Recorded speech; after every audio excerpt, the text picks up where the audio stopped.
프리메이슨과 카발라의 관계에 대해서 얘기해 보려고 하는데요. 스코틀랜드의 역사가이자 글래스고우 대학 총장이었던 윌리엄 스털링이라고 있어요. 1818년에 태어나서 1878년에 죽은 사람인데 초상화 보시면 히든핸드 하고 있죠. 프리메이슨이었고 이 사람이 이제 캐논이라고 책을 썼어요. 1897년에 출간된 책인데, 그러니까 이 사람 사후에, 이 사람이 죽은 다음에 출간된 책인데, 이 책에 이런 구절이 나와요. 카발라는 프리메이슨 전통의 중요한 부분을 형성하고 있으며 의심의 여지 없이 카발라에는 고대의 오래된 비밀에 대한 직접적인 계시에 가장 가까운 접근이 담겨 있다. 어. 그러니까 카발라가 프리메이슨 전통의 가장 중요한 부분을 형성하고 있다. 뭐지 이 사람이 그렇게 썼는데 이 사람 말고 엘버트 맥키라고 미국의 이제 의사이자 작가였던 프리메이슨이 있는데 이 사람은 이제 1807년에 태어나서 1881년에 죽었으니까 아까 먼저 언급한 윌리엄 스털링이랑 거의 동시대 사람이고 이 엘버트 맥키의 저서 중에서 이제 유명한 게 프리메이슨 백과사전이죠. 프리메이슨 백과사전. 이 책인데 이 책에서 이제 엘버트 맥키는 카발라가 프리메이슨의 상징주의와 밀접하게 연결되어 있다 이렇게 썼어요.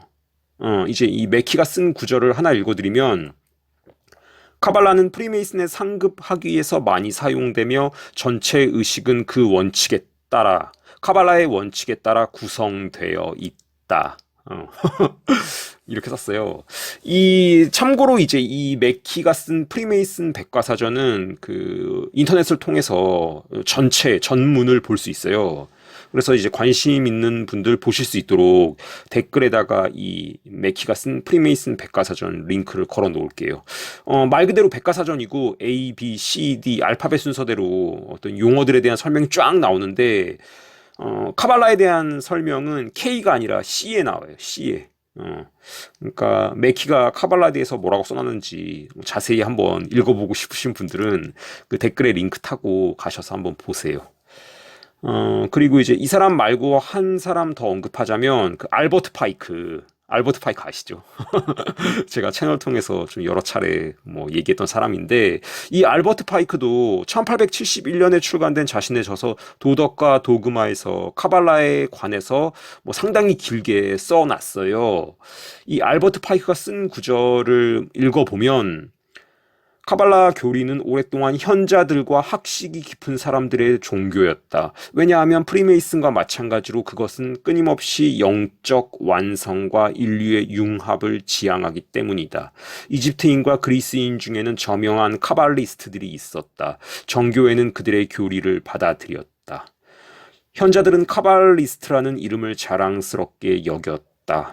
카발라는 순수하고 상징적인 고귀한 철학을 구현했다. 그것은 신과의 합일성에 관한 교리, 최고의 존재의 본질과 작용, 영적 힘과 자연적 기세를 알고 설명하는 기술, 그리고 상징적 인물들에 의해 그것의 행동을 결정하는 기술을 가르쳤다. 알파벳의 배열, 숫자의 조합, 글자의 반전, 그리고 그 안에서 발견했다고 주장하는 숨겨진 의미들에 의해서 이렇게 썼어요. 그리고 이 사람 또 카발라는 오컬트 과학의 핵심이다 이렇게 또 써놨고 그 태양의 기사라고 불리는 고대 스코틀랜드 의식의 28단계가 명백하게 카발라의 영향 하에서 나왔다라고도 써놨어요. 그리고 이제 알버트 파이크는 카발라의 수적 신비, 그러니까 이제 수비학에 관해서도 옴니아 인 누메리스 시타순트 이렇게 이제 라틴어인데 이렇게 썼는데 그러니까 이 라틴어를 번역하면 모든 것은 숫자에 가려져 있다라는 뜻인데 이런 말도 써놨고 그 다음에 이제 카발라는 오컬트의 열쇠일 뿐만 아니라 이 열쇠가 숫자의 비밀 과학을 밝혀낸다 라고도 썼는데 그러니까 이제 계속 수비학에 대한 거 말하는 거죠. 수비학에 대해서 숫자의 비밀 과학 수비학 뭐 수비학 여러분 아실 거예요.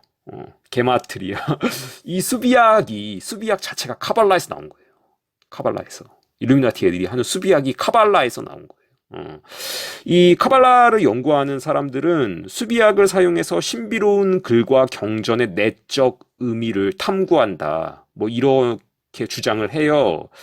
그러니까 이제 그런 어떤 방법은 뭐 특별한 이름이나 어떤 구절의 그 문자를 숫자로 교환하는 방식으로 하고요. 그러니까 이제 히브리어 알파벳에는 그 하나하나에 숫자가 부여되어 있어요. 한글로 치면 기역이 1, 니은이 2, 디귿이 3 하는 식으로 이 히브리어 알파벳에 하나하나 숫자가 부여되어 있는데 이렇게 이제 어떤 단어에 그러니까 얘네들이 보는 어떤 바빌로니안 탈무드나 뭐 그런 그 문헌의 단어에 그 단어를 구성하는 알파벳의 값을 더하면 이제 그 단어의 숫자가 나오는 거죠. 어. 이제 일루미나티들이 이런 거 되게 좋아하는 거 아시죠?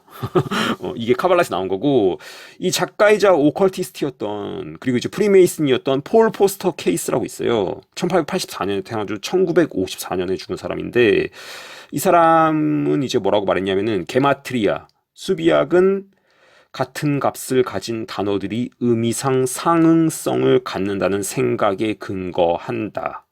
이제 이 사람은 그렇게 말했어요. 그러니까 이 수비학적으로 같은 값을 가지는 단어는 의미상 상응한다. 이제 이런 소리죠. 어.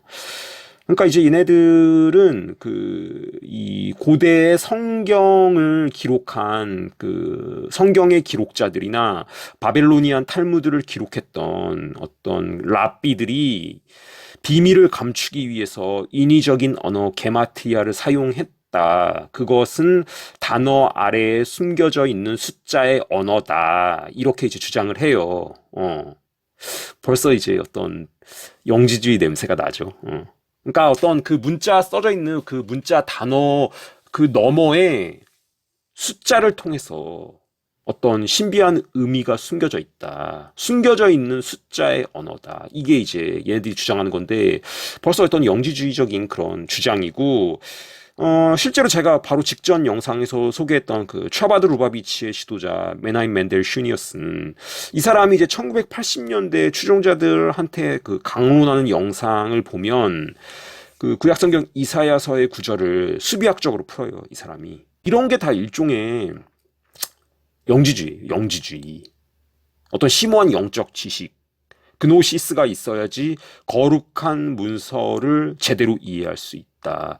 문자의 이면에 있는 게마트리아는 암호화 기술이며 더 높은 수준의 지식이 있어야만 감추어진 그러니까 텍스트 아래 감추어진 비밀을 이해할 수 있다. 이런 소리예요. 그러니까 어떤 영적인 지식이 있어야지 너희들이 그냥 성경 글자 읽어가지고는 다 이해 못한다. 이런 건데 이건 이제 그 초대교회부터 있던 영지주의 이단이랑 정확하게 결을 같이 하는 주장이에요.